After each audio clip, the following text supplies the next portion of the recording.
হ্যাঁ মা, হয়ে গেছে, আসছি।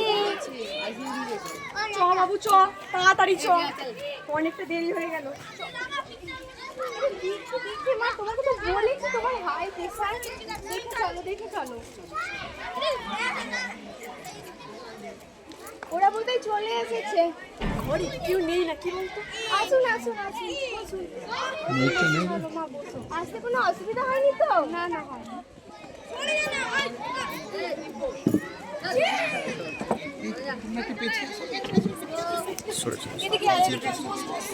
আরে ওদিকে কোথায় যাচ্ছিস? বস এখানে বস। আমি চা করে আনছি। তোর ভালো না, বুঝলো?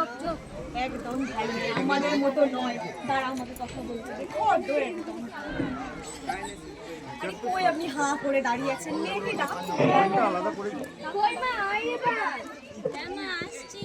একটা বিষয় করে একটা বিষয়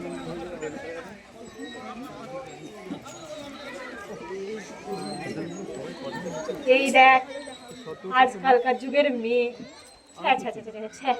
আমাদের সময়কার জানিস তো, ষষ্ঠাঙ্গে প্রণাম করতো, আর এখানে দেখ দাঁত বের করে নমস্কার করছে। দেখ দেখ দেখ। এটাকে একটু পেছিয়ে দিলে ভালো, একটু পেছিয়ে দিলে তুই দাঁড়া, আমাকে বলতে দে। তোরা একটু সরে যা। বসো বসো। এদিকে সরে। এই আমা, তোমার নাম কি?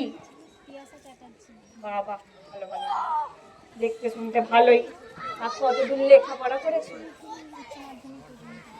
ও বাবা, অনেক দূর উঠে গেছে, আমি বোধহয় তলায় নেমে গেছি।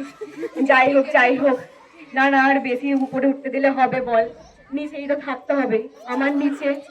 আচ্ছা, তা মা রান্না বান্না করতে পারো তো? আমার বাবুটার জন্য আবার রান্না করতে হবে, করতে পারো তো? দেখো ভেবে চিনতে বলো কিন্তু। তুই দাঁড়া, আমাকে সব তো বুঝে শুনে নিতে হবে নাকি? আমার বাবুটার জন্য কিন্তু রান্না করতে হবে। ইলিশ মাছের মাথা দিয়ে কচু শাক, এত বড় বড় আলুর চপ, বল রান্না করতে হবে তো? তাহলে তা একটু হেঁটে দেখাও তো মা, দেখি। আমার আবার ধপ ধপ করে হাঁটা সহ্য হয় না, হাই প্রেশার তো। তুই দাঁড়া, আমি তো তোর মা নাকি? দাঁড়া, নাও নাও, হাঁটো হাঁটো। ঠিক আছে ঠিক আছে, বসো। তা আমার একটা প্রশ্ন ছিল। ও, আপনিও প্রশ্ন করবেন? তো বলছি, ছেলে কি করে? আমার ছেলে তো খুব বড় ডাক্তার, খুব বড় ডাক্তার। আমাদের ওখানে সবাই এক নামে ছেলে, এক নামে। আচ্ছা, সবই যখন জানা হয়ে গেল, মিষ্টিগুলো খেয়ে নিন। কিন্তু আমার খাও। এ বাবা, মিষ্টির সাইজ দেখেছো কত ছোট ছোট? আমাদের বাড়িতে ডবল মিষ্টি দেয়, তুই দেখেছিস? যাই হোক যাই হোক, রেখে দে রেখে দে। একটু পেছিয়ে দিলে ছবি। এবার তাহলে তোমার চুলটা দেখাও, আমার আবার এক ঢাল দুর্গা ঠাকুরের মতো চুল চাই। দেখাও দেখাও, তোমার চুলটা দেখাও।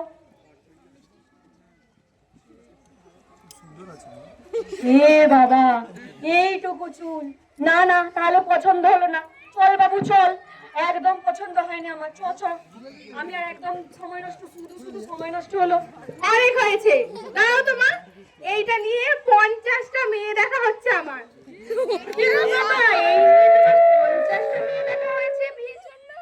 আর কি বলছেন? কারো মুখটা তেবড়ানো, কারো নাকটা বাঁকা, আর এই যে আপনার মেয়ের চুলটা ছোট, এতেও সমস্যা। মা জানো, কেউ কেউ বুঝে, কেউ পারফেক্ট হয় না, সবাইকে বুঝিয়ে পড়িয়ে নিতে হয়। এবার যদি তুমি এই মেয়েটাকে ক্যান্সেল করেছো, আমি আর বিয়েই করবো না, আমি এবার সন্ন্যাস যাবো কাছে গিয়ে। আমার কথাটা শুনে এত মাথা গরম করতে নেই। না না, আমার মতো আবার হাই প্রেশার চলে আসবে। না না না, এমনিতে এই মেয়েটাকে আমার খুব পছন্দ হয়েছে। তাহলে আর কি করা যাবে, যখন মেয়েটা পছন্দই হয়েছে, সামনের মাসে বিয়েটা ঠিক করা হলো। চল চল, একদম থাকতে হবে না। দাঁড়াও, আমি মেয়ের সাথে একটু কথা বলি। আপনি মায়ের কথায় কিছু মনে করবেন না, আর এমনিতেও বিয়ের পর 1 বছরের মধ্যে আমি আপনাকে নিয়ে বিদেশে চলে যাব। নমস্কার।